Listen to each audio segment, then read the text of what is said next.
अब बताओ, देखो यहाँ पे एक चीज और भी है कि वायर को अलग अलग तरीके से दिखाया जा सकता है।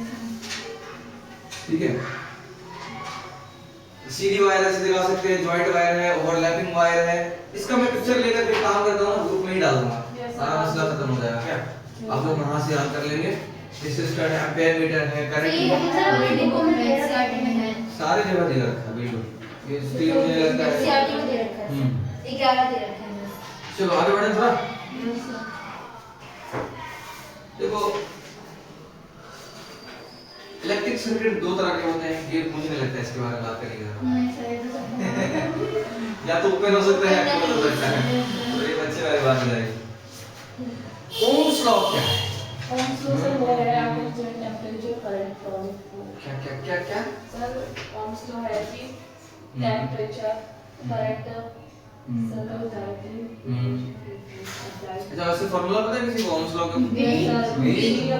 अल्फा नहीं, अल्फा नहीं है, इज डायरेक्टली प्रोपोर्शनल आर। बहुत आर अच्छा, अपना आर। ठीक है। और इससे जो फार्मूला निकलता है B आर आई जो भी है बात बताओ यार। relationship between the potential difference across conductor। अच्छा, यही तो है ओम्स लॉ कि जब हम पोटेंशियल डिफरेंस, करंट और रेजिस्टेंस का रिलेशन बताते हैं, एक्चुअली में ओम्स लॉ यही बताता है कि क्या कनेक्शन है पोटेंशियल डिफरेंस के बीच में, करंट के बीच में और रेजिस्टेंस के बीच में। अगर हम करंट बढ़ाते हैं तो क्या होता है? पोटेंशियल बढ़ेगा या घटेगा? देखो ये बात होगी यहाँ पे ये सिर्फ नहीं कहा है कि पोटेंशियल डिफरेंस यानी V = IR का है, V = I नहीं कहा है सिर्फ। IR का मतलब है कि जब करंट रेजिस्टेंस से मल्टीप्लाई हो रहा है, उस दोनों के प्रोडक्ट के डायरेक्टली प्रोपोर्शनल है। ठीक है, क्लियर है बात?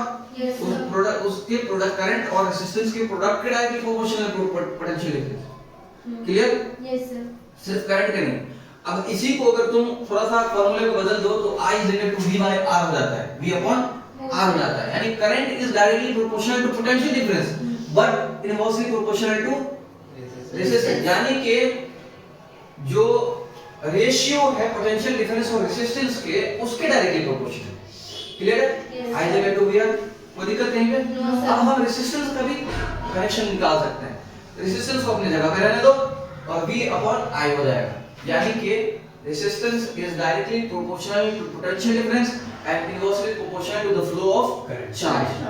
To the flow of charge. Current direct नहीं बोलेंगे, जब बोलेंगे फ्लो ऑफ तब चार्ज लगाएंगे, और जब करंट चार्ज को डायरेक्टली बोल रहा हूं फ्लो तो करंट बोलेंगे। ठीक है, एक चीज और भी कि resistance is directly proportional to the ratio of potential difference and current, V/I। ऐसे बोल सकते हैं। समझ में आ रहा है कि नहीं आ रहा?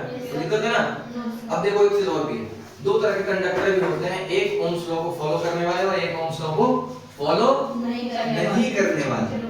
तो वैसे कंडक्टर जो ओम्स लॉ को फॉलो करते हैं उनको ओमिक कंडक्टर कहते हैं, और जो ओम्स लॉ को फॉलो नहीं करते हैं उनको नॉन ओमिक कंडक्टर कहते हैं।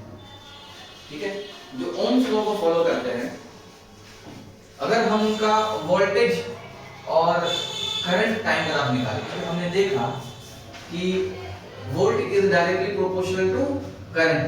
हालांकि करंट, अभी रेजिस्टेंस को हम कांस्टेंट मान लेते हैं या 1 मान लेते हैं, तो हम देखते हैं कि volt is directly proportional to current, यानी potential difference is directly proportional to flow of charge. ऐसे कंडीशन में हम एक तरफ क्या करते हैं, चार्ज को फ्लो कराते हैं, एक ग्राफ बनाते हैं। x डायरेक्शन में हम पोटेंशियल डिफरेंस को रखते हैं और y डायरेक्शन में करंट को रखते हैं।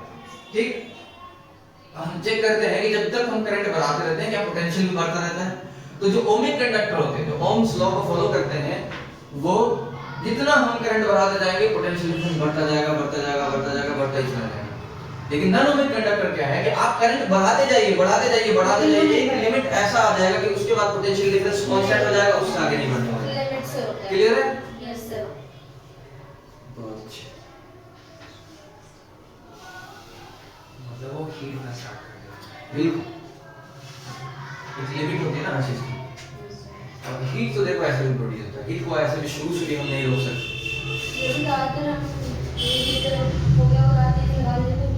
देखो उसमें क्या है कि एक बात और भी मैंने मेंशन की है, कल हम लोग बात करते करते से हम लोग पहुंच गए थे मेटल्स एंड नॉन मेटल्स वाले चैप्टर है ना। Yes, sir. तो मैंने एक बात बताई थी ना, रेसिस्टेंस, रेसिस्टर और रेसिस्टेंस, इसके बारे में बात कर रहे थे। और मेटल और नॉन मेटल वाले चैप्टर में पहुंच चुके हैं कि रेसिस्टेंस और